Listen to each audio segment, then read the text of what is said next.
Hello everyone, welcome to Ayans online study point.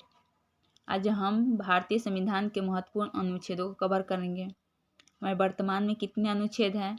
तो 465 अनुच्छेद हैं, 12 अनुसूचियां हैं, 22 भाग हैं। वहीं अगर मूल संविधान की बात की जाए तो 395 अनुच्छेद थे, 8 अनुसूचियां थी, 22 भाग थे। भारतीय संविधान 26 नवंबर 1949 को पारित हुआ था और 26 जनवरी 1950 को प्रभावी हुआ था। और इसी 26 नवंबर को हम भारतीय संविधान दिवस के रूप में मनाते हैं। संविधान का फाइनल ड्राफ्ट तैयार करने में अम्बेडकर जी को 2 वर्ष 11 माह 18 दिन का समय लगा था। भारतीय संविधान के अनुच्छेद 1 में भारत को क्या कहा गया है? भारत को राज्यों का संघ कहा गया है अनुच्छेद 1 में। भारतीय संविधान के किस अनुच्छेद के अंतर्गत भारत सरकार द्वारा भारत रत्न पद्म विभूषण प्रदान किए जाते हैं? तो अनुच्छेद 18 द्वारा। अगर हम भारत रत्न की बात करें तो यह हमारे भारत का सर्वोच्च नागरिक सम्मान है। इसकी शुरुआत 2 जनवरी 1954 को हुई थी। भारत रत्न पाने वाले सबसे पहले व्यक्ति थे डॉक्टर सर्वपल्ली राधाकृष्णन।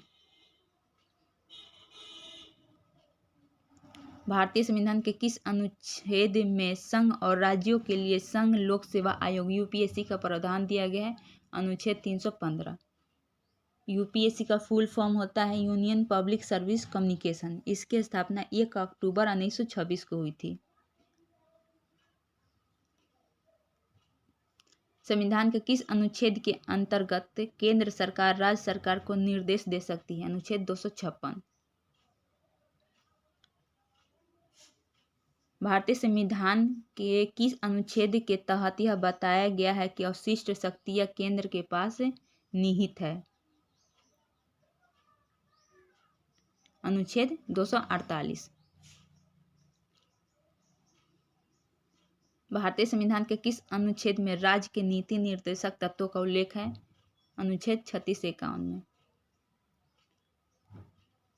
भारतीय संविधान के किस अनुच्छेद में बताया गया है कि भारत का सर्वोच्च न्यायालय नागरिकों के मौलिक अधिकारों की रक्षा करता है? अनुच्छेद 32 में। मौलिक अधिकार की बात करें तो इसका वर्णन संविधान के भाग 3 में है, अनुच्छेद 12 से 35 में।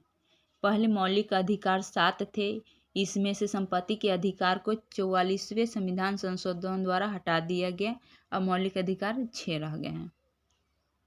मौलिक अधिकारों की संख्या अब कितनी है? 6 है।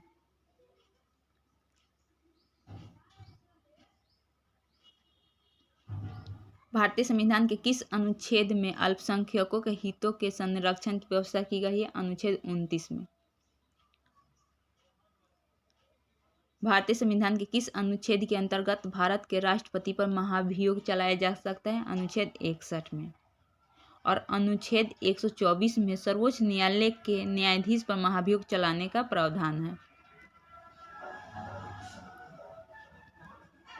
भारतीय संविधान के किस अनुच्छेद में निर्वाचन आयोग के लिए प्रावधान है? तो अनुच्छेद 324।